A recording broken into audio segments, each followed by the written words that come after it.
ร่วมบุญเป็นเจ้าภาพถวายผ้าป่ากระเบื้องมุงหลังคาวิหารพระเจ้าทันใจแผ่นละ20 บาทณวัดอินทขินสะดือเมืองเนื่องในวันแม่แห่งชาติน้อมถวายในวันเสาร์ที่ 9 สิงหาคม 2568 ตั้งแต่เวลา 13 นาฬิกาเป็นต้นไป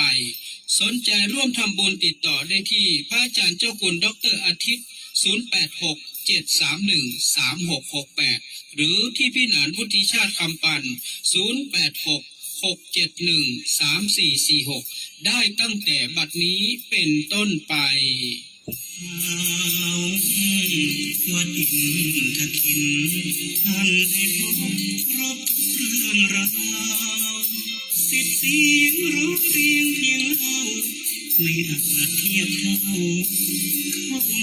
มาชมเพราะคุณผู้ฟังเท่านั้นยิ่งใหญ่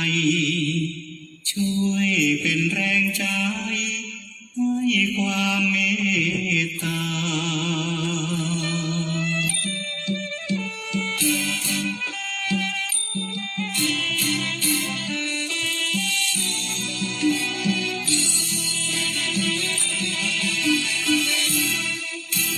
ขอ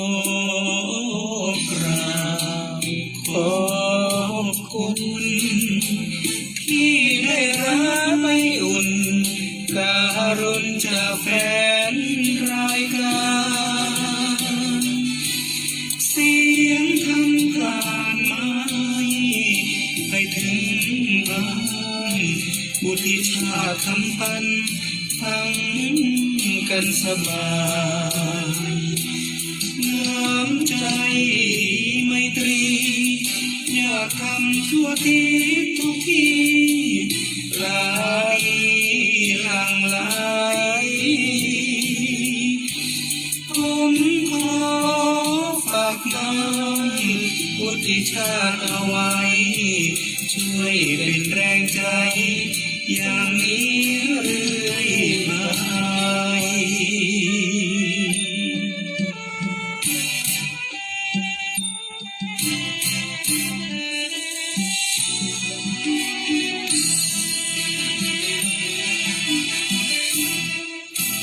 ขอ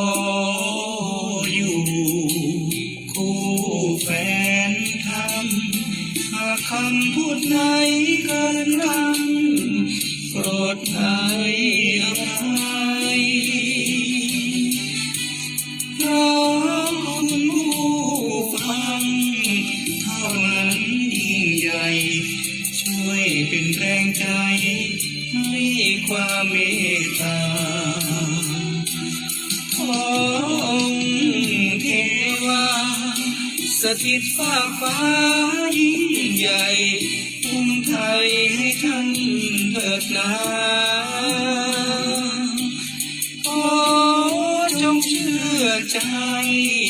วุฒิชาติเลยว่าตราบชั่วชีวาไม่ลืมญาติธรรม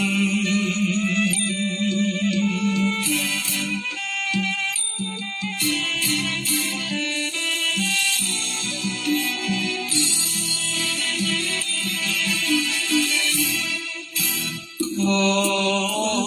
อยู่คู่แฟนธรรมหากคำพูดไหนเกินกล้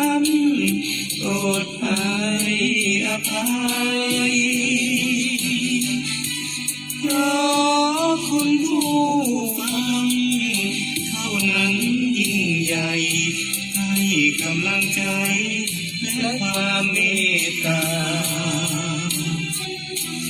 ขอองค์เทวาสถิตฟ้าฟ้ายิ่งใหญ่คุ้มไทยให้ท่านเถิดนาขอจงเชื่อใจไว้เถิดว่าตราบชั่วชีวาไม่ลืมพระคุณ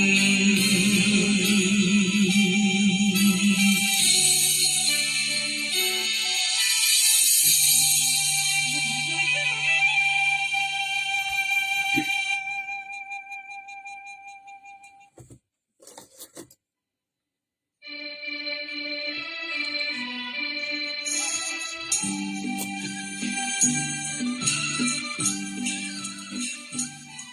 มันแสงแดดที่สาดส่องจากท้องฟ้าบ่าฮ้อนกว่าไฟภายในที่แผดเผาไฟภายนอกก็แค่ฮ้อนได้ชั่วคราวภายในเล่าเผาไหม้ใจทุกคืนวันคือความโลภอันความโกรธและความหลงถ้าดับลงได้แล้วนั้นคงสุขสันต์มันน้อมทำอบรมใจทุกคืนวันความสุขนั่นมาต้องหาเดี่ยวมาเองขอความสุขสวัสดีจงบังเกิดมีแก่ท่านผู้ฟังแฟนรายการฟังสบายสไตล์วุฒิชาติทางคลื่นสถานีวิทยุท้องถิ่นจังหวัดเชียงใหม่คลื่นพระพุทธศาสนาและจริยธรรม FM 96.0 เมกะเฮิรตซ์อุปถัมภ์โดยมูลนิธิพระบรมธาตุเจ้าดอยสุเทพดำเนินรายการโดยผมพินันท์วุฒิชาติคำปัน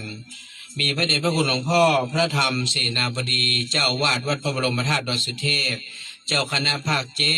เชียงใหม่ลำพูนแม่ฮ่องสอนเมตตาให้การอุปถัมภ์รายการทุกรายการทางคลื่นสถานีวิทยุ FM 96ขอบพระคุณท่านผู้อำนวยการคณะกรรมการบริหารเจ้าหน้าที่ควบคุมห้องส่งวัดดอยสุเทพท่านอาจารย์พระมหาประสิทธิ์ภาษาธิโกขอบพระคุณท่านพระครูเจ้าวาดวัดหนองกายเจ้าหน้าที่ควบคุมห้องส่งวัดหนองกายทั้งคฤหัสถ์และบรรพชิตที่เมตตาก็เชื่อมสัญญาณวันจันทร์ถึงวันศุกร์ 11 โมงถึงเที่ยงขอบคุณแฟนรายการที่ติดตามทั้ง2คลื่นสถานีและทาง Facebook ไลฟ์สดในขณะนี้เวลานี้มีไอ้นิพันธ์ทองรักคุณปี้อรวรรณดอนญาติบ้านดอนน้อยแม่แรงละปูนปี้4,000ประสิทธิ์ศิลป์เนาะก็เข้ามายื้อให้กำลังใจเบื้องต้นนี้ก็ต้องขอขอบคุณนะครับในส่วนของท่านผู้ใหญ่ใจบุญผู้ใหญ่ใจดีคุณยายระพีพันธ์อินล็อกฟองพร้อมด้วยลูกเต้าเหล่าหลานได้เมตตาโอนเงินร่วมทำบุญกองทุนผ้าป่ากองทุนเนาะจำนวน300 บาทแล้วก็ร่วมทำบุญค่าน้ำค่าไฟประจำเดือนกรกฎาคมจำนวน200 บาทแล้วก็บอกว่าขอมอบเงินเป็นค่าน้ำมูกน้ำมันรถเพื่อไปนั้นวิ่งไปวิ่งมาก็500 บาทก็กราบขอบพระคุณคุณยายระพีพันธ์อินล็อกฟองพร้อมลูกหลานเป็นอย่างสูงนะครับที่เมตตาพี่นันพอดีช่วงนี้พี่นันก็ต้องใจรถไปซื้อของซื้อครัวแต่ว่าวันซื้อนี่ก็หล่นไปหล่นมาแต่เจ้านี่น้ำมันบ่มีละจะเป็นได้ต้องเติมน้ำมันเข้าไปก็เดี๋ยววันเสาร์วันศุกร์วันพรุ่งนี้ก็ไปประชุมเป็นตัวแทนสถานีเฮาไม่ได้มีงบประมาณให้นะครับทางสถานีเฮามีงบประมาณให้เวลานี้ไปนานไปประชุมไปนานก็จะต้องเสียค่าน้ำมันรถไปปีกคนเดียวนะครับไปประชุมเฮาไม่ได้มีเงินมีอย่างฮื้อนะครับสำหรับการเดินทางกันฉะนั้นก็ต้องออกค่าใช้จ่ายเองนะแต่ว่าเฮาก็ไปทำในนามของสถานีนั่นแหละนะครับก็เป็นบุญเป็นกุศลก็ขอบคุณนะครับคุณยายระพีพันธ์ที่เมตตาเราก็เดี๋ยววันเสาร์นี้ก็ต้องเอารถวิ่งมาที่วัดสะดือเมืองก็จะปาสถาไปทำบุญตานเตียน8 วัดนะก็งานการก็มีเรื่อยๆนะครับอันนี้ก็เป็นกุศลผลบุญที่ท่านผู้ใหญ่ใจดีนะท่านเมตตาเฮือพินานก็ต้องกราบขอบคุณเพราะเมื่อเจ้านี่ก็เติมไป400 บาท เพราะว่าน้ำมันลดไปหมดละมันบัดเติมก็บ่ได้นะครับเราก็จะต้องใจรถใจลาวิ่งไปวิ่งมาตะวันก่อนก็ไปซื้อครัวนะที่ร้านสังฆพันธ์เนาะนี่ก็ขนครัวขนของเป็นจ้องเป็นผ้านะครับอันนี้ก็เป็นเมตตานอกจากนั้นก็ขอบคุณนะครับสำหรับท่านผู้ใจบุญก็แต่ว่าแม่ไทยจือป้อยร้อยตำรวจเอกวิชัยภูปิงก็ได้ร่วมบุญตานเตียนนะ200 บาทเนาะแล้วก็ฝากคือปีนานเป็นก้านน้ำเอาไว้เลี้ยงคนที่เดินทางไปทำบุญ100 บาทก็ขอบคุณเนอะแล้วก็คุณพี่สัญญาตาจุมปาเปิ้นแจ้งมาตะกี้นี้ว่าขอร่วมทำบุญตานเตียนตัวเนอร์นะตานเตียน 200นะฮะแล้วก็ขอร่วมบุญในส่วนของผ้าป่านะผ้าป่าก็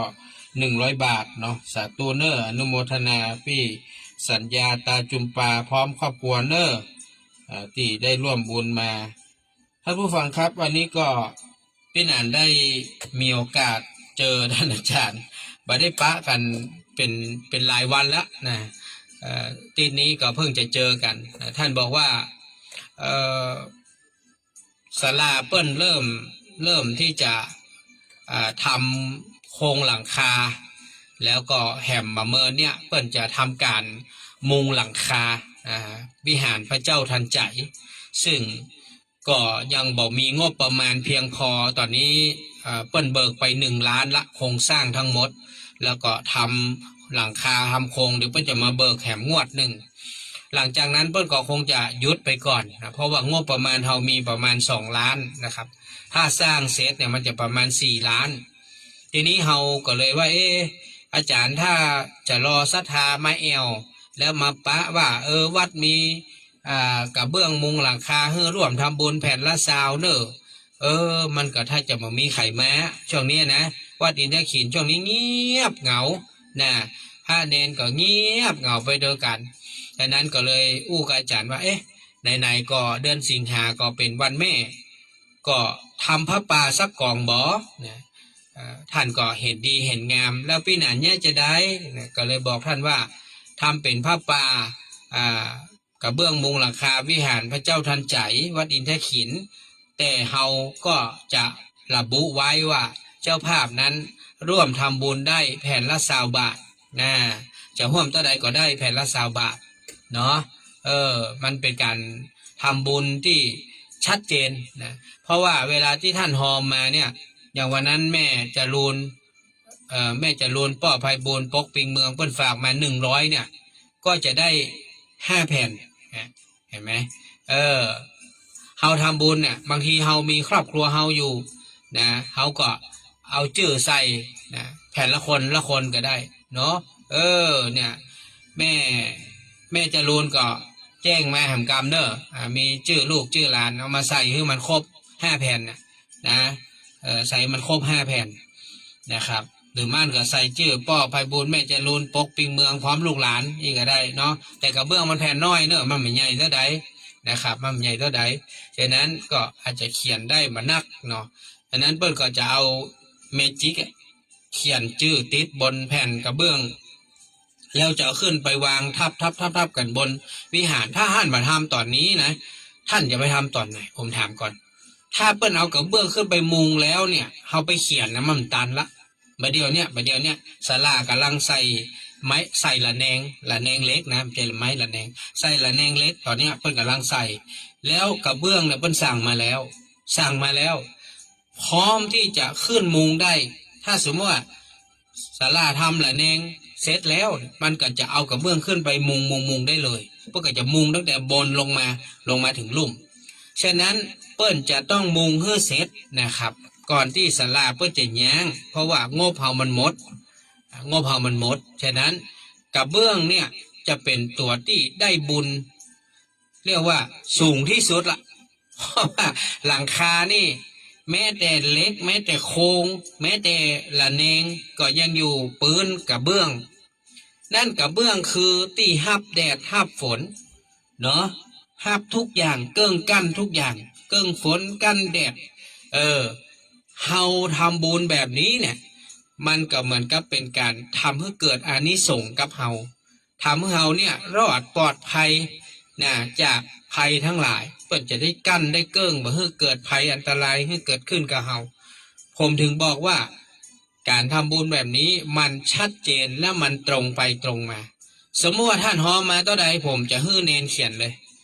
สมมติว่าท่านป้อนั้นแม่นี้อย่างป้อไพบูลย์แม่จรูนนี่นะเดี๋ยวผมจะไป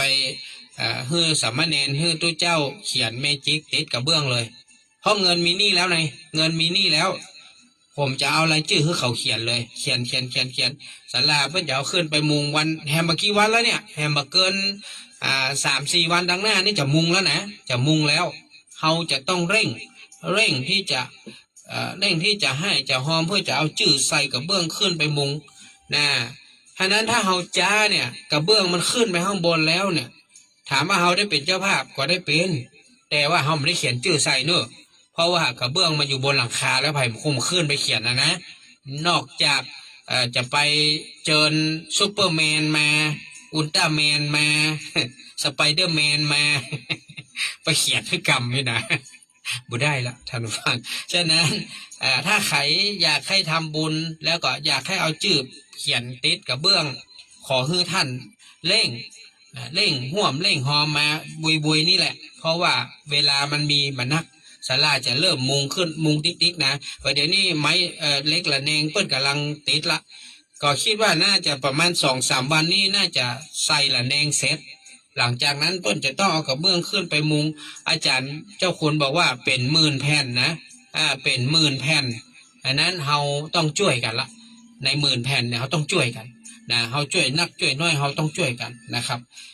อันนี้ไผ่มีโอกาสก็เชิญได้นะครับว่าใดครับ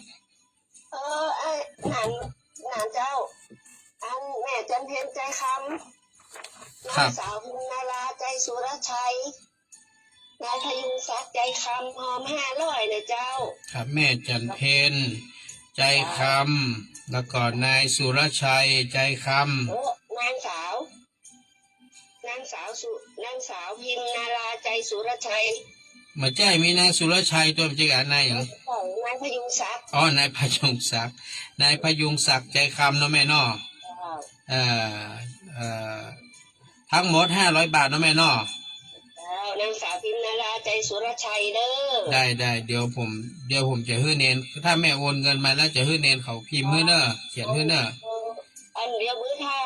เมื่อคืนลูกสาวเลิกงานมาจะมันโอนฮื้อเลยได้เดี๋ยวจะฮื้อเขาได้ครับแม่ได้สาธุอนุโมทนาเด้อครับแม่ครับขอบคุณนะครับคุณแม่จันเพ็ญใจคำนายพยุงศักดิ์ใจคำนางสาวพิมนาราใจสุรชัยพร้อมครอบครัวนะครับก็เป็นปฐมฤกษ์เบิกฟ้าห่วมบุญมา500 บาทคุณยายคำปานวิชัยศรีทำบุญกับเพื่อน15 แผ่น300 บาทจ้าคำปานวิชัยศรีพร้อมลูกหลานนอจำนวน300 บาทสาธุอนุโมทนาเด้อฮัลโหลครับฮัลโหลครับอันนี้ต้องเก็บเลยแม่อุ้ยมอนเพราะว่าเปิ้นจะเอาเขียนติดกับเบื้องฮื้อแล้วอันนี้ต้องมาภายในบักกี่วันนี้แล้วภายในบักกี่วันเนี่ยอุ้ยมอนได้กะ2-3 วันตึกวันจันทร์วันจันทร์จะให้เขาเขียนชื่อแล้ววันจันทร์นี้เพิ่นจะเริ่มมุงแล้วแม่วันจันทร์เพิ่นจะเริ่มมุงละวันจันทร์วันที่6นะครับแม่นเพิ่นจะเริ่มมุงละวันจันทร์ก็วันที่7ก้าวันจันทร์ที่7เนาะอุ้มมอนจะหอมเท่าใดจะหอม200โอเคก็เดียวก็คืออย่างนี้นะครับท่านผู้ฟังคือท่านแจ้งชื่อแล้วก็โอนตังมาแล้วพี่นานจะให้พระเนนน่ะเขียนชื่อติดกับเบื้องให้เลยเนอะจำนวนกี่แผ่นก็ตามที่สอนออม200นะเจ้าสาธุอนุโมทนาเด้อให้เกสรออมกับครอบครัวได้200นอก็อนุโมทนาเนอะเพราะว่าเปิ้นจะมุงเนี่ยจำนวน10,000ประมาณเป็น10,000 แผ่นนะแต่ว่าเฮาจะเป็นส่วนหนึ่งใน10,000 แผ่นนั้นจำนวนกี่คนผมบ่ฮู้เพราะว่าผมก็อยากจะให้ทุกท่านได้มีส่วนร่วมเพราะบอกอาจารย์แล้วบอกว่าถ้ามีโยมฮอมมาแล้วเปิ้นโอนตังมาแล้วขออนุญาตให้พระเนนเขียนชื่อใส่ให้ก่อนเนอะนะถ้าอาจารย์บอกว่าเอาเลยพี่นานเขียนชื่อติดให้โยมเปิ้นเลยนะส่วนสตางค์นั้นเขาก็จะนำตาลเป็นผ้าป่าวันที่9 สิงหาสวัสดีครับพี่นานคะที่ปั้นร่วมบุญด้วยค่ะจ้าแล้วต้องทำยังไงคะก็เอาชื่อกับพี่เปิ้ลกับลูกๆเราก็จะให้พระเนรเขียนติดกระเบื้องให้จำนวนตามจำนวนสมมติว่าพี่เปิ้ลมันทำบุญแผ่นละ20 บาทพี่เปิ้ลร่วมกี่แผ่นก็ใส่ไปตามนั้น จ้ะ อย่างนั้นพี่ปั้นร่วมบุญ300นะคะ ได้จ้ะสาธุนะ ขอบ สา คุณ ธุ ค่ะ โมทนาครับครับ ขอบคุณท่านนี่ไผ่ครับเนี่ยท่านพระครูใบดีกาประเสริฐประสันโนเนาะพระครูเสิร์ชเฮาบอกว่าขอหอมตัวเนอร์น้องงาน200 บาทสาธุเนอร์ท่านทำพร้อมด้วยลูกหลานก่อนอนุโมทนาเพราะว่ากับท่านอาจารย์แล้วตะกี้ผมก็ฟังท่านแล้วก็พี่หนานงบเฮาก็บ่มีแล้วมันหมดไปแล้วกล้าโครงสร้างกล้าหลังคาก็บ่มีงบแล้ว ทีนี้ก็เลยอาจารย์กับอาจารย์ว่าแล้วก็เบื้องหรอกันนะก็ว่า แผ่นละ20 บาทนะพี่หนานก็มีคนหอมกี่คนแบบเดียวนี่อย่างใดนี่มันต้องใจเป็น10,000 แผ่นป่ะนะ ว่าได้ครับ ว่ายังอ่ะไปฟังเมาอยู่ในสวน จะมุงกับเบื้องจะมุงหลังคาวิหารพระเจ้าทันใจวัดอินทขิน ที่เอาไปกันวางศิลาถึงวันน่ะ แม่นพอเดี๋ยวนี้เพิ่นขึ้นโครงมาแล้วเพิ่นก็ทำละแนงแล้วเพิ่นจะขึ้นมุงวันจันทร์อังคารนี่แล้ว เนี่ยเอาเนี่ย200เลยการลาดเดียวจึงลูกโอนไปคือ ชื่อหยัง จึงมาบอกกะหรี่เสื้อสังวาน ได้ เจ้า เพราะว่าจะได้ฮื้อพระเนนเขาเขียนชื่อติดฮื้อน่ะแผ่นละ20 บาทนั่นน่ะมีกี่คำบูดกี่แผ่นก็ใส่ไปตามนั้นน่ะ200เนาะ บักเกินวันติดนี่เนาะ วันติดนี่แหละเสาร์วันติดแล้ววันจันทร์จะได้เขียนชื่อใส่ละ เจ้า เพราะว่าผมต้องการให้ทุกท่านได้ร่วมบุญด่วนๆนี่แหละเพราะว่าเฮาไม่อยากให้รอเพราะว่าบางคนเวลาทำบุญชอบให้รอเวลามาเป็นอย่างพี่หนานเนาะวันที่9 สิงหาคมพูดก่อนรอก็ตานเอาที่หลังก็ได้ถ้าท่านมาตานที่หลังถามมาได้ไหมได้กะแต่ว่ากระเบื้องขึ้นไปมุงแล้ว เพราะว่าศาลาเนี่ยเพื่อจะใช้เวลาเหมือนฮะในการมุงเนี่ยประมาณเต็มที่บัดเดียวผมว่าสิ้นเดือนนี่น่าจะดีบัดดีนะบัดถึงวันที่9 สิงหานะหลังคาเพื่อจะมุงเสร็จแล้วท่านผู้ฟังเพราะว่าเปิ้นจะต้องมุงให้เสร็จนะแล้วเปิ้นจะไปทำที่อื่นนะเพราะว่าอย่างงบเฮามันหมดเพราะเฮาต้องหาเงินแหมประมาณ2 ล้านที่จะมาทำส่วนของข้างล่างต่อนะอันเนี้ยเพราะนั้นคือสิ่งที่ทุกคนจะมีส่วนร่วมก็คือมุงหลังคาอันนั้นคือหัวใจสำคัญที่สุดอ่ะท่านผู้ฟังเนาะสวัสดีครับ สวัสดีเจ้าแม่บัตรชื่นนะเจ้า แม่ว่าได้ แม่ขอร่วมทำบุญกับเรื่องหลังคา200 ครับ เจ้า ครับ แล้วก็นี่แม่บัตรชื่นน้องระวิการวันนฤกษ์นายวิสิตนายวิเชียรวันนฤกษ์เจ้า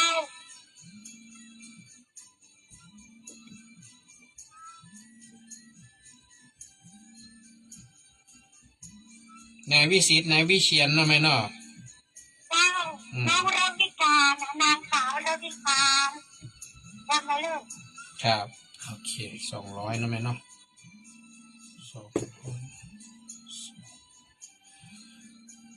เดี๋ยวนะสวัสดีครับ สวัสดีเจ้าลูกหนาน ครับ อันแม่จะเอาแล้วก็อันมันผู้แม่จะโอนเธอเนาะ แม่อย่างครับ แม่ยอดเรียนจันทราชา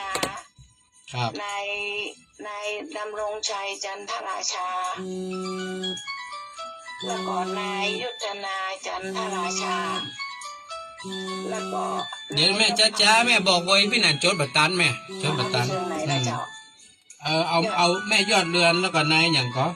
นายดำรงชัย ดำรงชัยและนายอย่างแหม นายยุทธนา ครับ และนายนพพันธ์ นายนพพันธ์ เจ้าเอา500นะลูกเนอะ ครับได้ครับ ในวันพรุ่งแม่จะโอนให้เพราะวันลูกมามันมีสักกะแตงก็เนาะ ได้ครับแม่ ลูกเขาจะเข้ามาเนาะ จ้า เจ้า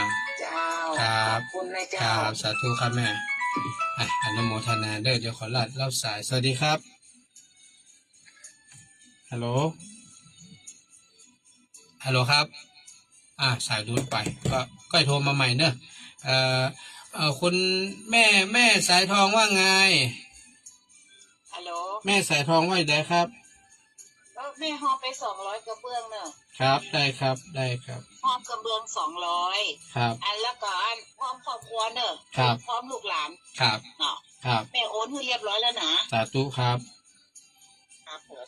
ขอบคุณแม่สายทองมณีวันเนาะ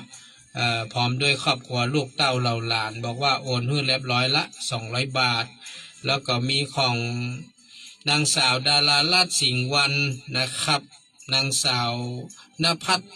มนสิงห์วันเนาะก็ร่วมบุญมาแหม100 บาทเนาะสาธุเนออนุโมทนาสวัสดีครับ ถามค่ะพี่เปิ้ลโอนเรียบร้อยแล้ว จ้า ค่ะ สาธุนะพี่เปิ้ลนะ ค่ะขอบคุณค่ะ ครับขอบคุณครับขอบคุณพี่เปิ้ลพี่เปิ้ลนะครับ ก็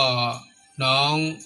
พี่สิริกรจันทรศรีน้องนลินทร์น้องตะวันพจนาถนะครับเนาะได้เมตตาร่วมทำบุญจำนวน300 บาทนะครับอนุโมทนาเด้อนะน้องพัชรินทร์สุกันโทพร้อมครอบครัวร่วมบุญมาจำนวน25 แผ่นเด้อเดี๋ยวจะส่งรายชื่อได้เจ้าสวัสดีครับ ขึ้นนั้นจังหวัดเพชรเจ้า จะโอนพร้อมเพย์0646169598ครับแม่ อ๋อสิอ๋อเจ้าจดไว้นี่แล้วเจ้า น่ะพร้อมเพย์เนอะ 064มันเจ้า 0646169598 เจ้า ครับขอบคุณคุณแม่จันสมท่านามแสงนะครับจากดอยสุเทพเนาะได้เมตตาห่วมหอมนะครับในส่วนของกระเบื้องมุงหลังคาวัดอินทขินของเขาเนี่ยวิหารพระเจ้าทันใจนี่นะ200 บาทนะขอบพระคุณเนอะแม่เนอะอนุโมทนาโดยเนอะแม่จันสมรับทราบนะครับที่ได้เมตตาร่วมทำบุญมาเรื่องของกระเบื้องเพราะว่าเราต้องการปัจจัยมาให้มาหอมตรงนี้นะครับอนุโมทนาน้องพัชรินได้แจ้งมาละนะฮะว่ามีท่านแม่ลอยทองอ่อนเนาะ5 แผ่นพระโทประพันธ์น้องพัชรินสุกันโทนะจำนวน10 แผ่นนางสาวพิตินันสุกันโท5 แผ่นนางสาวธัญญนันสุกันโท5 แผ่นรวมทั้งหมดเป็น25 แผ่น500 บาทนะสาธุเนออนุโมทนากับคุณน้องพัชรินและครอบครัวตัวนะครับที่ได้เมตตาร่วมบุญมานะอันนี้พี่นันก็จะได้ติ๊กได้หมายไว้นะแล้วก็เดี๋ยววันจันทร์นะวันจันทร์จะให้พระเนนช่วยกันเขียนชื่อเนอะเดี๋ยวพี่นันจะไปหาซื้อเมจิกก่อนเนอะเมจิกของวัดถ้าจะบอกมีขนาดนั้นนะเดี๋ยวจะไปเขียนชื่อเนาะเขียนชื่อนะให้กับเจ้าภาพญาติธรรมได้จดเอาลายหมายเอาไว้ทุกคนก็จะได้มีความสุขมีความสบายใจนะครับท่านผู้ฟังก็เราก็รับบุญกันไปเรื่อยๆกันแล้วกันนะฮะแล้วก็เดี๋ยวลือชื่อเสียงเรียงนามอย่างก็ก้อยลายมาก็ได้เนอะนะฮะจะได้จดจะได้หมายวันนี้นำธรรมะที่มาฝากว่าแสงแดดที่มันสาดส่องจากท้องฟ้ามันบ่ฮ้อนกว่าไฟที่อยู่ภายในไฟภายในนั้นก็คือเป็นไฟอันเกิดจากกิเลสก็คือความโลภความโกรธความหลงไฟภายนอกนั้นน่ะมันก็มีเป็นไฟสปะทั้งหลายที่เราเห็นนะมันก็เผาได้เพียงแค่เนื้อหนังมังสานะเผามือเผาหน้าเผาตาเผานนเผานี่มันก็เผาได้เพียงแค่ชั่วครู่ชั่วยามมันก็ก่อยผ่อนไปหายไปมันเหมือนกับความร้อนที่มันอยู่ในใจของเขานะความร้อนอันเกิดจากความโลภความโกรธความหลงเนี่ยมันเป็นเรื่องที่น่ากลัวมากกว่าขอสาธุเนอพี่สัญญาตาจุมปาพร้อมครอบครัวเนาะก็ขอร่วมบุญโดยนะบอกว่าขอหอมน้องงานโดยเนอ200 บาทเจ้าโอนมาให้เรียบร้อยแล้วสาธุนะคุณพี่นางสาวนรีกุลคำวังพฤกษ์อันนี้ใจชื่ออย่างนรีกุลคำวังพฤกษ์นายสถิตวงกาวินนางสาวจิรพรวงกาวินนายประสงค์ท่าใจอีกอันนี้เขียนมาอย่างนี้เนาะอันนี้ก็เอาตามที่ทาใจก็เนาะน่าจะเป็นทาใจก็พี่นันก็จะได้จดจะได้หมายเอาไว้ฮื้อเนอ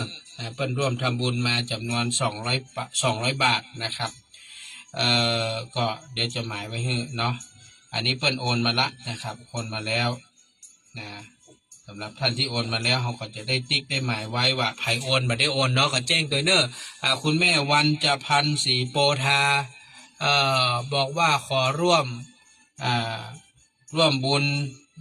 ในส่วนของกระเบื้องตัวเนอร์จำนวน200 บาทสาธุเนอร์ถ้าเขาจะทำเป็นแบบครอบครัวเขาก็ได้นะเจอป่อยแม่เฮาแล้วก็พร้อมลูกหลานพร้อมครอบครัวอีกก็ได้นะเพราะอย่างพ่อมันก็จะได้หลายแผ่นเนาะเช่นแม่ปนหอมมา200มันก็ได้10 แผ่นแม่วันจะพันศรีโพธาพร้อมด้วยครอบครัวนี่เนาะพร้อมด้วยลูกหลานนี่เนาะเอาก็ใส่เข้าไปจำนวน10 แผ่นเนี่ยนะใส่ให้10 แผ่นเนี่ยมันก็ง่ายในการที่จะได้เป็นบุญเป็นกุศลร่วมกันนะครับเดี๋ยวคิดว่าเปิ้นจะเริ่มทยอยมุงกันประมาณสัปดาห์หน้านี่ละสัปดาห์หน้านี้จะเริ่มมุงดังนั้นเราก็เร่งกันหน่อยเนาะเร่งกันช่วยกันนะเพื่อจะได้เอาขึ้นไปไว้บนหลังคาพุ่นฮัลโหลครับแม่ส้มเนาะได้แม่ส้มพร้อมกับลูกสาวนะหอม100 บาทเนาะอนุโมทนาเนอะท่านผู้ฟังครับเฮามาอู้กันต่อเรื่องธรรมะเรื่องของความเล่าความร้อนทั้งหลายเนี่ยความร้อนใดมันตึงบัดเด้ากับความร้อนเรื่องของกิเลสที่มันเผานะกิเลสมันเผาในร่างกายในจิตใจของเฮาเนี่ยเป็นในอย่างที่มันน่ากลัวมากนะท่านผู้ฟังนะขอบคุณนะครับคุณป้าสายนะหรือว่านางสายยันวงศานะก็กับนางสาวดุดดาวหนอวงศานายปิยพงษ์วงศานะครับก็ร่วมบุญมาแล้วก็มีเด็กชายสิริวัฒน์ทิพไพร่เนาะ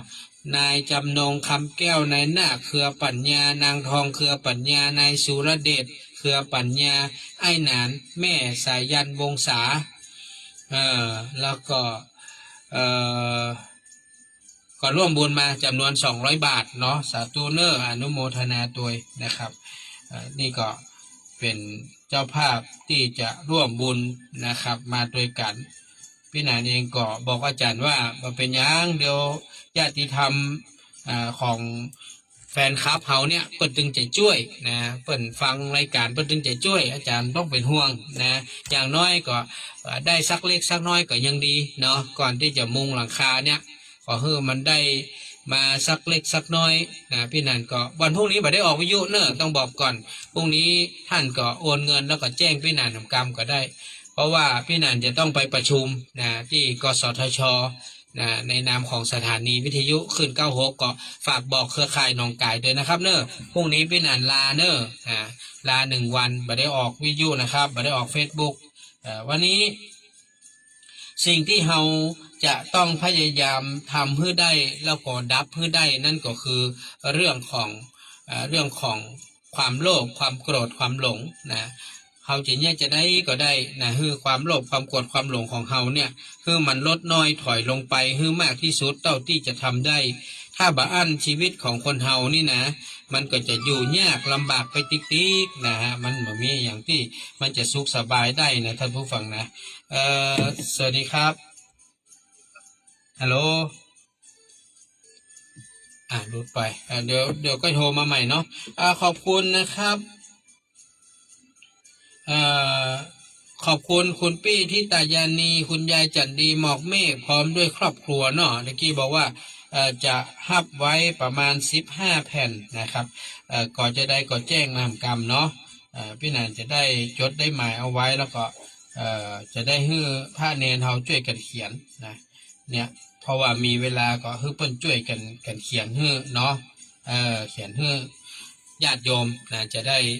สบายอกสบายใจกันเนาะครับเนาะมุญยายจันดีพี่ที่ตายานีหมอกเมฆน้องปานทิพย์น้านวลเพิ่นว่าเพิ่นกำลังส่งรายชื่ออยู่ รอคือส่งคือเสร็จกันแล้วกันเนาะส่งคือเสร็จแล้วก็เดี๋ยวก็ค่อยว่ากันเนอะขอบคุณแม่สายันวงศาเนอะบอกว่าโอนให้ละเจ้าสาธุเนอะตามที่ได้แจ้งมานี่เนาะแม่เนาะพี่นันก็จะจดหมายไว้ให้นะตามที่ท่านได้นี้ไว้เจตนาไว้ก็เป็นบุญของท่านนะท่านมีโอกาสได้ ได้สร้างบุญก็ทำไปเถอะในชีวิตคนเฮามันบ่ได้ยืนยาวนานหรอกเฮาอย่างที่เฮาทำได้ก็คือทำขอบคุณนะพี่กิ๊กสุภมัญชลีสศิธรนายเจตสลิดนะแล้วก็บุตรจันทร์นายพระรันบุตรจันทร์นะร่วมทำบุญ10 แผ่น200 บาทนะขอเบอร์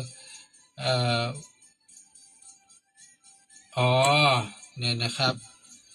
น้ำมันรถคุณหนานให้ใจเดินทาง200 บาทสาธุครับขอบพระคุณเนอพี่กิ๊กเนอขอบคุณนักอนุโมทนากับพี่กิ๊กแล้วก็ครอบครัวเป็นอย่างสูงเนอที่เมตตา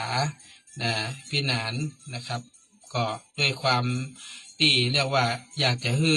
พี่หนานบ่ลำบากเนาะบ่ให้ลำบากจนเกินไปนะจะได้เดินทางไปไหนมาไหนได้โดยสะดวกส่วนมากพี่นันจะใช้รถยนต์ก็ต่อเมื่อพี่นันไปทำบุญไปอย่างไปไกลๆถ้าไปใกล้ๆพี่นันก็จะใช้มอเตอร์ไซค์นะฮะเพราะว่ามันประหยัดรถยนต์นี่มันเสี่ยงเปลืองน้ำมันเยอะนะโมทนาเนอร์น้องลินเนอร์โอนให้เรียบร้อยแล้วขอบคุณนะอนุโมทนาเนอร์อันนั้นท่านผู้ฟังทั้งหลายเมื่อเรื่องของกิเลสเนี่ยกิเลสนี่มันก็อยู่ตึงภายนอกอยู่ตึงภายในนะนอกก็อยู่ในก็อยู่แต่ว่าสิ่งที่มันซ่อนเร้นหรือว่ามันมักมนมันมกมุ่นมักมมอยู่นี่นะมันก็อยู่ที่ในใจของเฮานี่นะมันอยู่ในใจของเฮานี่แหละครับมันไม่ได้อยู่ต่างนอกต่างป้างที่ไหนหรอกนะมันอยู่ในใจของเฮานะมันอยู่ในใจของเฮามันไม่ได้ไปอยู่ที่ไหนที่อื่นที่ไกลบางทีเฮามันอยู่ที่ไหนนี่พี่นันกิเลสนี่มันอยู่ที่ไหนแต่มันมีประตูเข้าออกมันอยู่ท่านผู้ฟังเข้าใจเนาะประตูเข้าออกของกิเลสนี่มันมีทางไหนทางตาทางหูทางจมูกนะทางลิ้นทางกายแล้วก็เข้าใจอันนี้คือสิ่งที่มันเป็นประตูทวารทั้ง6ตาเห็นอะไรตาเห็นรูปจมูกหูได้ยินหูได้ยินเสียงตาเห็นรูปจมูกได้หูได้ยินเสียงจมูกได้กลิ่นลิ้นรับรสกายถูกต้องสัมผัสใจรับรู้ฉะนั้นมันเป็นสิ่งที่กู้กันเปิ้นฮ้องว่าอายตนะภายในอายตนะภายนอกมันต้องสัมพัทธ์กันอ่ะมันสัมพันธ์กันนี่เถอะมันสัมพันธ์กันเดี๋ยวนะฮะสวัสดีครับฮัลโหลครับว่าไดครับพี่หลาน พูดมาเลยครับพูดมาเลยพี่จะร่วมทำบุญหลังคาเนาะ200 บาทเจ้าแจ้งชื่อครับลำจวนชนานนท์พระพร้อมครอบครัวเจ้าลำจวนชนานนท์ทวัฒน์พร้อมครอบครัวเจ้านานนท์ทวัฒน์ชนานนท์ทวัฒน์นบีนอครับเบอร์พร้อมเพย์พี่หลานเบอร์นี้ก่อนเบอร์เดิมเบอร์064พี่อ๋อเดี๋ยวนะ0เจ้า616 9598 พี่หอมบุญเท่าไหร่ก่อ200เจ้าจ้ะ064 616 9598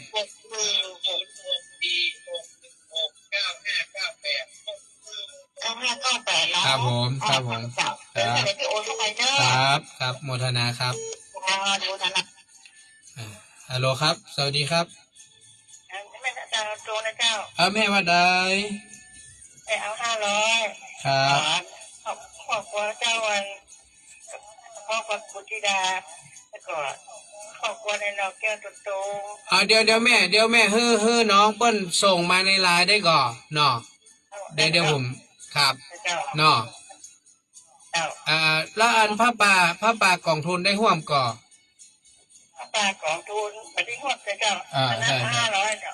ได้ครับเจ้าครับแม่แล้วก็ตามลำเตียนนี่เจ้าอาจารย์วัดเนี่ยสาธุโมทนาครับแม่จ้าสาธุเนอจ้า เดี๋ยวแม่ก็ให้ลูกบ่าวแจ้งมาเนาะแจ้งมาในไลน์เนอะส่งชื่อมาในไลน์ให้พี่นานกรรมเนาะขอบคุณนะครับคุณวรธนโตธนตระกูลเด็กหญิงกฎชพรโตธนตระกูลเด็กหญิงกิรนาโตธนตระกูลนะครับคุณยายจันดีคุณพี่ทิตายานีหมอกเมฆน้องปานทิพย์นานวลเนาะสาธุเนอร์อนุโมทนาบุญนะครับสวัสดีครับ พี่น้ำ ครับ อันนี้แม่ขันแก้วอีกแบบจิ๋วเลยแม่จะห่วงทำบุญ500 บาทแล้วก็คนเรียนครอบครัว5 คนแล้วแม่อยู่กับจิ๋วที่พวกคนจะได้ก่อน แม่ขันแก้วแล้วมีผาแหม แม่ขันแก้วอีกแบบจิ๋วแล้วก็นางสาวกิ่งแกงอีกแบบจิ๋ว เดี๋ยวแป้นหนึ่งมันกินการแล้วผาแหม ปัญญากรนายปัญญากรอีกแบบจิ๋ว ปัญญากรแล้วผาแหม นางสาวสีนาพรม่วงโมลาจ้ะ เห็นกินขาเขียวนางสาวอย่างก็แม่ สีนาพรม่วงโมลาจ้ะ จินาพรม่วงโมลา จ้ะ แล้วมีผาแหม เด็กหญิงปัญญาพรอินทาจิ๋วจ้ะ เด็กหญิง ปัญญาพร ปันธาพร อินทาจิ๋วจ้ะ ปันธาพรอินทาเขียวโอเครวมทั้งหมดเป็นเงิน500 บาทกับแม่ จ้ะจ้ะ ครับ เดี๋ยวจะให้ลูกสาวอ้วนก็ก่อน ได้ครับสาธุนะแม่เนอร์ จ้ะ จะอนุโมทนาเนอร์กับแม่ขันแก้วอินทาเขียวนางสาวกิ่งการนายปัญญากรเด็กหญิงปันธาพรอินทาเขียวแล้วก็นางสาวจิราพรม่วงโมลาเนาะก็ร่วมทำบุญมา500 บาทขอบคุณแม่รัตดาตนตรงพร้อมบุตรธิดาให้ร่วมบุญมาจำนวน500 บาทแล้วก็ผ้าป่ากองทุน500 บาทนะแม่นอรวมเป็น 1,000 นอสวัสดีครับฮัลโหลครับ พี่นะครับ พี่นะอันไม่เอาพ่อลูก300ชื่อว่านิตาสร้อยสังวานเนอะอันรวมกับเตียนของแม่บุคคีสร้อยสังวานนั่นนะ นันนิตา จะโอนมาเดียวนะ300อีก100 นอ เราจะเป็น300ได้ครับโมทนาเนอร์ มันจ้ะ ส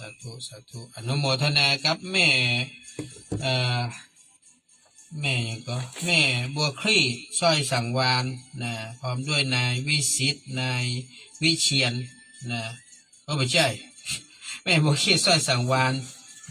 พร้อมด้วยครอบครัวลูกหลานแล้วก็นางมณิตาสร้อยสังวานเนาะ300 บาทเนาะแม่เนาะอนุโมทนาเด้อท่านผู้ฟังครับก็จดไป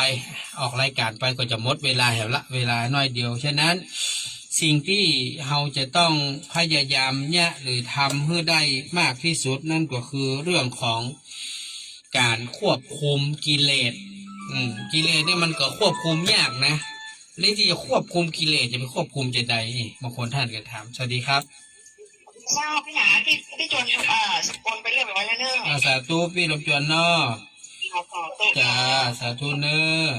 เราเป็นฐานระบบอนาสาธุ ครับสาธุขอบคุณพี่ลำจวนชนานนทวัฒน์พร้อมครอบครัวเนอในเมตตาร่วมบุญมา200 บาทโอนเรียบร้อยละอนุโมทนาขอบคุณมากๆทีนี้เราจะควบคุมกิเลสจะใดเนี่ยเคยได้ยินคำสอนท่านพระครูบาเจ้าศรีวิชัยนักบุญแห่งล้านนาไทยเนี่ยท่านเคยคือคำตอบกับสมเด็จพระสังฆราชในสมัยนั้นเมื่อตอนโดนจับไปเอาไปสอบสวนที่กรุงเทพพระสังฆราชท่านก็ตรัสถามว่าศีล227เนี่ยมันมีอย่างพ่องครูบาบอกว่าหม่อมฉันเนี่ยจำมาหมดหรอกเพราะว่ามันนักมันหลายแต่หม่อมฉันเนี่ยใจการพิจารณาก็คือการสำรวมอินทรีย์ก็คือตาหูจมูกลิ้นกายใจนั่นน่ะคือสิ่งที่ครูบาเปิ้นสอนว่าสิ่งที่เราจะสามารถที่จะทำให้กิเลสมันฟูขึ้นมาหรือกิเลสมันขยายตัวใหญ่ขึ้นจนมันครอบคลุม ครอบครองใจเขาได้นะนั่นก็คือเราต้องระมัดระวังอินทรีย์นะอินทรีย์ก็คือตาหูจมูกลิ้นกายใจของเรานี่แหละฮัลโหลครับ พี่นะแม่กันแก้วอยากเกี่ยวให้โอนเข้าไปแล้วเนอะ อ๋อเจ้าแม่อนุโมทนาเด้อ เจ้า จะสาธุขอบคุณแม่ขันแก้วอินทาเขียวนะได้โอนตังมาเพื่อเป็นที่เรียบร้อยแล้วสาธุเนออนุโมทนาขอบคุณมากๆก็เนี่ยคือสิ่งที่หมู่เฮาได้ร่วมสร้างร่วมทำนี่ก็ถือว่าเป็นบุญเป็นกุศลนะพี่หนานเองก็อยากจะใจเสียงเนี้ยนะเอิ้นไปถึงทุกคนทุกท่านเพื่อได้รับรู้ว่าเนี่ยสิ่งที่หมู่เฮากำลังทำกันเนี่ยมันเป็นบุญอันยิ่งใหญ่ถ้าเฮาบ่ช่วยกันสร้างเฮาบ่ช่วยกันทำแล้วใครจะมาช่วยนะเฮาเป็นผู้สานิกชนท่านเป็นศรัทธาประชาชนถ้าเฮาบ่ช่วยกันนี่นะใครจะมาช่วยวัดช่วยวายิ่งถ้ารอให้คนมาแอววัดนะอย่างพี่หนานอู้กับท่านอาจารย์เจ้าคุณนะพี่หนานเฮ้ยว่ะมันแบบที่มีไข่มาแอวแบบเดียวอ่ะนะก็แน่กะบอกอาจารย์ก็แม่นละขนาดผมยังญาติธรรมนะเปิ้นยังไม่ได้มาเลยเปิ้นใช้วิธีโอนมา เปิ้นไม่ได้มาเปิ้นโอนทางมาขอบคุณนะไอ้นิพันธ์เนอะไอ้นิพันธ์ทองรักนะพร้อมด้วยครอบครัวนะครับแล้วก็คุณยายเสาคำท่านันชัยพร้อมด้วยลูกหลานเนาะก็ได้ร่วมบุญมาจำนวน300 บาทอนุโมทนาเนอะไอ้เนอะขอบคุณนักขอบคุณหลายๆสวัสดีครับฮัลโหลได้ยินก่อนครับว่าใดครับฮัลโหลแม่อย่างก็ครับแม่อย่างก็ครับ แม่ก็ผ่านร้อยเจ้า แม่อย่างก็ครับ แม่ขอห้อมร้อยเลยเจ้า อ๋อครับได้ครับขอบคุณแม่บัวผันมูลไวพร้อมด้วยครอบครัวลูกหลานเด้อบอกว่าอีแม่ขอหอมตัวเนอ100เนอพี่หนานเด้อนะสาธุเนออนุโมทนาฉะนั้นท่านผู้ฟังทั้งหลาย ถ้าเฮาจะบะฮื้อตัวเก่าตกอยู่ใต้อำนาจของกิเลสบอกว่าจะเป็นโลภะโทสะโมหะเฮาก็จะต้องนี่แหละต้องสำรวมตาหูจมูกลิ้นกายใจนะตาหูจมูกลิ้นกายใจนะสำรวมมันให้ได้นะครับเดี๋ยวเนอะน้องพันิตา54000599996โอเคธนาคารกรุงไทยเดี๋ยวเราตอบเปิ้นกัมนะพอดีเปิ้นถามมานะครับที่พี่นานก็เลยจะต้องตอบเพื่อเปิ้นได้รับรู้นะก็จะโอนเงินทำบุญโอนเงินทำบุญนะเดี๋ยวมันบอกงูกันเดี๋ยวเนอะของพี่ประภัสสอนเดี๋ยวก่อนแป๊บนึงเดี๋ยวนะครับครับผมแม่ดันช่วยโยนไปเลยนะเจ้า จ้าสาธุแม่อนุโมทนาเด้อจ้าขอบคุณแม่บานชื่นวรรณเลิศเนอะแม่บานชื่นวรรณเลิศนางสาวระวิการเนาะนายวิสิทธิ์นายวิเชียรวรรณเลิศนะทั้งหมดจำนวน200 บาทขออนุโมทนาขอบคุณกับคุณพี่ประภัสสอนคุณดีเลกภาติกุลศิลาพร้อมด้วยครอบครัวเนอนะที่ได้เมตตานะครับร่วมบุญมุงกระเบื้องหลังคานะครับจำนวนทั้งหมด 1,000 บาทนะสาธุนะครับเนอขอบคุณคุณปี้มากๆนะที่จริงปี้ก็คอยสนับสนุนซัพพอร์ตช่วยดูแลนะเมตตาต่อพี่นานมาตลอดนะครับก็ต้องขอบคุณกับคุณปี้ประภัสสอนคุณดิเลกภาติกุลศิลาเป็นอย่างสูงนะครับอนุโมทนาเนอที่ได้มีเมตตาต่อพี่นานนะครับได้คอยช่วยเหลือเกื้อกูลร่วมบุญกับพี่นานมาตลอดนะฮะสาธุเนออนุโมทนาเนอขอบคุณมากๆขอบคุณหลายๆนะครับที่ได้แจ้งจิตเจตนาสร้างบุญสร้างกุศลด้วยกันพี่นานเองก็กึดอย่างหมอออกฟังอาจารย์อู้แล้วก็อินดูท่านบอกว่าโอ้พี่นานครับมันเหมือนจะมีใครมาที่วัดเนี่ยนะแล้วเราจะไปหาเสตางค์ที่ไหนเอามาเป็นก้าวกับเบื้องมุงหลังคา เนาะเขาจะไปหาตังค์ที่ไหนพี่หนานผมก็เลยว่าเอาอีบอกอาจารย์เดี๋ยวผมทำผ้าป่าให้เนาะทำผ้าป่าให้เนอะแล้ววันที่9 สิงหาเนี่ยถ้าอาจารย์อยู่อาจารย์ก็มาฮับผ้าป่าให้กรรมถ้าอาจารย์ติดศาสนกิจติดภารกิจอาจารย์ก็ฮือพระฮือท่านตนไหนก็ได้มาฮับแทนให้กรรมนี่เนาะก็บอกให้เปิ่นอย่างนี้นะครับ เพราะว่าวันนั้นพี่นันก็จะต้องมีปฏิบัติธรรมนะครับของคณะญาติธรรมตอนนี้ท่านได้ฮือจัดในพิพิธภัณฑ์ด้านหลังนะครับเขาจะมีห้องน้ำอยู่แล้วก็มันไก่ศาลาเพิ่นทำน่นต้มตั้มเนาะมันจะบ่ได้ยินเสียงนะก็เลยได้รับพื้นที่ละในการปฏิบัติธรรมก็เงียบสงบนะแล้วก็พี่นันจะมีพัดลมเอามาเสริมเพื่อทุกท่านจะได้มีเดี๋ยวจะเอาโต๊ะเอาเตอะไปตั้งแล้วเขาจะได้ตั้งโต๊ะกาแฟโอวัลตินอย่างเงี้ยนะครับแต่น้ำกินน้ำดื่มเขาก็จะได้จัดได้เตรียมเพื่อเดี๋ยวพี่นันก็จะดูแลทุกท่านเองนะครับไม่ต้องห่วงขอบคุณนะครับนางอ่องลุงซื่อฮัลโหลครับครับ พี่นางเจ้าอันแม่เป็นสิริใจชาวเจ้า จ้า ของห้องเรื่องของห้องกับเบื้อง200เจ้า แม่เพนสิริใจสาวพร้อมครอบครัวนอ พร้อมลูกหลานเนาะ ครอบครัวเจ้า ครับ ก็ได้จะโอนให้นะเจ้า สาธุ200กับแม่ เจ้า200เจ้า สาธุแม่ขอบคุณเนอะ เป็นสิริใจชาวเนาะ ครับแม่ครับสาธุครับครับสวัสดีครับแม่อุ้ยโอนมาแล้วมันก็ ผมจ้างเขาก่อน สาธุเข้ามาแล้ววิมล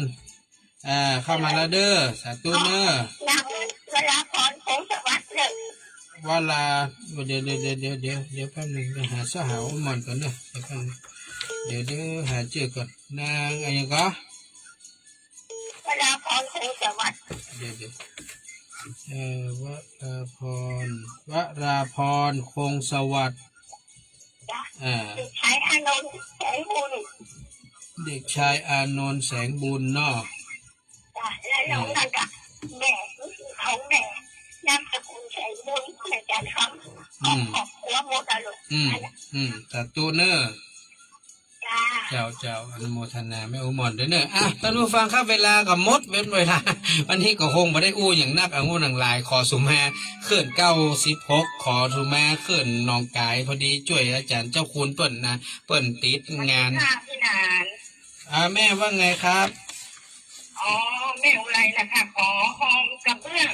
วงหลังคา1,000 บาทนะคะ สาธุอนุโมทนานะแม่นะ เดี๋ยววันจันทร์กลับมาจากเชียงรายเดี๋ยวแม่โอนให้เนอะ ได้จ้ะแม่จ้ะสาธุนะ ค่ะ ครับ สา ครับ ธุ ครับ ค่ะ ขอบคุณแม่เพนสิริใจซาวนะพร้อมครอบครัวลูกหลานเนอร่วมบุญ200 บาทแม่อุไรแก้วอัมภัยพร้อมครอบครัวลูกเต้าเราหลานเนอขอบคุณในหอม1,000 บาทสาธุถ้าอาจารย์ได้ยินถ้าจะดีใจให้จะดีใจเนอะเพราะว่าท่านก็อู้กับผมแบบว่าอู้แบบหน้ามองแบบหน้าเศร้าๆหน่อยนะ อู้แบบนั้นเศร้าๆพี่นันว่ะมูจะหาสตังค์ไหนมันเป็นก้ากับเบื้องมุงหลังคานี่นะเนี่ยรอญาติโยมมาก็มึงไม่ไผ่มาเพิ่นว่า ก็เลยบอกอาจารย์ว่าอาจารย์เดี๋ยวผมทำผ้าป่าให้บ่อยเนาะท่านว่าดีค่ะเมตตา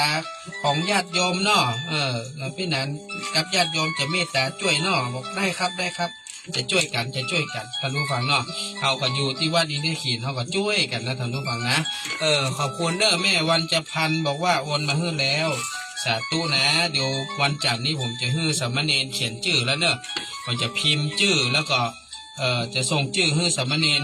นะช่วยกันเขียนเพราะเนรมันจะมีเวลาอยู่ช่วงบ่ายๆนะเขาไปโรงเรียนกลับมานะพี่นาจะให้เขาเขียนชื่อให้เรียบร้อยเดี๋ยวนะสาธุเนอะสวัสดีครับผม สวัสดีเจ้าพี่นานอันแม่เป็นสิริใจสาวโอนไปแล้วเจ้า สาธุแม่ขอบคุณเด้อจ้าฮัลโหลครับ ฮัลโหลพระเจ้า ว่าไงครับ อันแม่ครับขายคนเจอเป็นกรรมการ แม่คำการคนชื่อ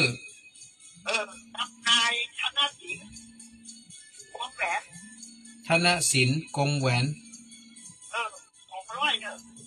200 อยากจะโอนไปได้ก่อน ได้ครับแม่ ตกลงเถอะ วันจันทร์เนาะ แล้ววันจันทร์เจ้า วันจันทร์สาธุสาธุอนุโมทนาขอบคุณกับคุณน้องพันนิตราพรหมมินทร์เนอพร้อมกับครอบครัวเนอบอกว่าน้องกับครอบครัวน้องขอร่วมบุญตัวเนอ300 บาทสาธุได้โอนมาให้เรียบร้อยแล้วอนุโมทนาขอบคุณมากๆเนอน้องพันนิตราพรหมมินทร์พร้อมด้วยครอบครัวเนอลูกเต้านะได้ร่วมบุญมา300 บาทสาธุอนุโมทนาตัวเนอสวัสดีครับ300 บาทสาธุอนุโมทนา ฮัลโหล สวัสดีครับอุ้มมาเลยครับอุ้มมาเลยเวลาหมดแล้วแม่เข้าใจ เข้าใจยายจะห้อง2,000 บาทนะ ยายอย่างครับ อันยายสีนวลในเขามาเอากำเนิดที่หลังเสียงทีวีเนี่ย โอ้ยายให้ผมไปเอาตอนนี้ผมบัสะดวกเตื้อคุณยายเหย เลิกงานแล้วมาเอากันเนอะ ผมยังต้องไปทำงานต่ออยู่คุณยาย อ๋อปียังมาปียัง ไหโอนมาได้ก่อนคุณยาย โอ้ไปมาได้นะ มันไปห้าบมันยากคุณยายผมมีงานของผมอยู่พรุ่งนี้ผมกับติดประชุม ผมไม่ได้ไปวันฮือก็ต้องไปตาลเตียนคุณยาย งาน ได้หรอง านมันต่อกันนะคุณยายครับ อ๋อเป็นยังงานมันต่อกันนะผมสุมานะคุณยายเนอะไปฮับที่บ้านผมมาสะดวกเนอะผมมาสะดวกเพราะว่าผมมีงานมีการหลายสิ่งหลายอย่างคุณยายมันมาสะดวกนะครับฉะนั้นก็คุณยายลองพยายามหาคนเอาเงินมาฮื้อกรรมเนาะถ้าคุณยายอยากจะทำแต่ว่านะเพราะว่าผมไปตัวหาคุณยายผมไปมาถูกหรอกนะเพราะว่าผมบอกได้ไปไข่อย่างอันเก่านะฮะเวลาผมไปส่งแก๊ปที่ผมก็ไปเป็นตี้นะเปิ้ลมาได้ไปแบบไปเรื่อยอย่างเงี้ยเขาก็บอกสามารถจะไปเซาะไปหาได้เจอเนาะคุณยายเนาะต้องกราบขออภัยด้วยนะคุณยายเนอะแล้ววันนี้พอเวลาหมดเวลาแล้วนะครับก็คงต้องน้อมนำรายการนะจากลาทุกคนทุกท่านไปก่อนขอบคุณและอนุโมทนาบุญทุกท่านเนอะที่เมตตานะครับร่วมบุญให้หอมคนละเล็กคนละน้อยนะช่วยกันนะเพื่อให้เฮาได้มีปัจจัยในการออกเป็นก้ากระเบื้องมุงหลังคาวิหารพระเจ้าทันใจวัดอินทขินชื่อวิหารพระเจ้าทันใจนะท่านผู้ฟังเนอะฉะนั้นทำบุญแล้วก็จะได้ตันอกตันใจนะตอนนี้เพิ่นเอาพระเจ้าเข้าไปอยู่ในวิหารนะเด้อนะขอบคุณนะฮะแม่อุ้ยถาแม่อุ้ยพัดเงินถานะแม่อุ้ยพัดเงินถาร่วมบุญมากับลูกหลานเนาะแม่เนาะจำนวน200 บาทไม่พัดเงินถาอันนี้พี่หนานยังไม่ได้ไปหาเลยแม่อุ้ยพัดนะเพิ่นอยากได้อันนั้นอันนี้พี่หนานก็ยังไม่ได้ไปหาเลยนะครับมีเวลาไปแม่อุ้ยกับยูปุ่นสักกะแปงเมื่อก่อนวันนี้ขอลาไปก่อนครับสวัสดีครับ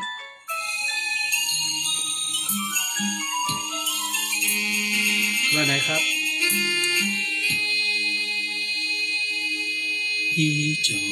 มันกับใส่ชื่อไปกันได้หมดคุณสัสิธรเห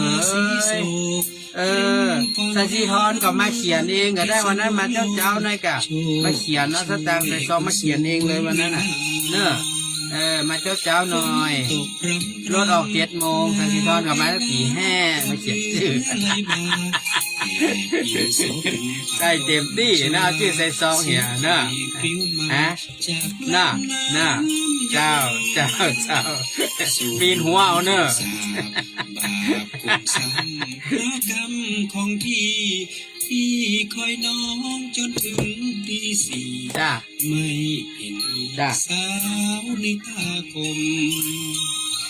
ฝนตกจนซาเจ้าไม่มาช้ำ ก็เป็นไทยน้ำตาข้าน้ำยมอันเฮาก็จะต้องให้แม่ส้มไปนั่งเหตุการณ์หนึ่งนะน้องลินต้องบอกเพื่อนกับเนอะน้องลินต้องบอกแม่ส้มกับเนอะเพราะว่าตอนแรกป้าปุ้มเนี่ยเอาไปใส่กันแล้วไงแต่ทีนี้มันมาเปลี่ยนคนถ้ามันเป็นคนรู้จักกับน้องลินก็ต้องขอแม่ส้มไปนั่งกัน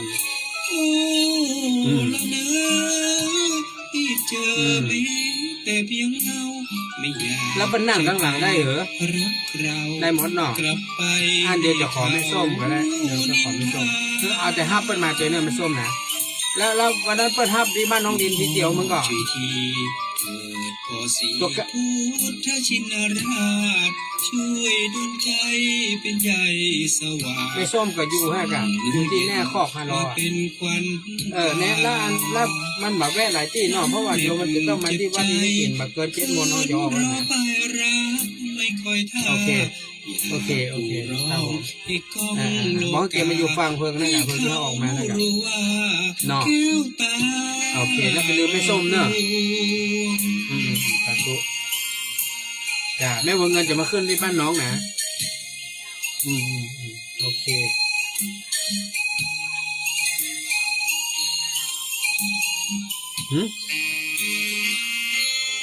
เดี๋ยวบอกเขาว่าเดี๋ยวพี่นันจะจัดที่นั่งใหม่นะบอกดีกว่ามันจะได้ตัดปัญหาเพราะพี่นันใส่ผังไว้หมดแล้วโอเคโอเคเดี๋ยวบอกเดี๋ยวพี่นันจะจัดที่นั่งใหม่เป็นยังไปอยู่ที่กับคนอื่นก่อนที่ไปหาเพื่อนใหม่ก็ไม่เดือดร้อนอยู่มันอยู่มาโตยคนนี้อย่างเป็นโตยคนอื่นกะนี่มันรู้จักแล้วก็ไปอยู่กับคนอื่นเนี่ยคนอื่นมันรู้จักเพื่อเขาอีกอะอย่างก็มีแต่สวทั้งนั้นไม่มีละอ่อนเมื่อไหร่เจ็บใจคืนเราไปรัก โอเคจากผู้ร้องให้ก้องโลกาให้เขารู้ว่าแก้วตาหลอกลวง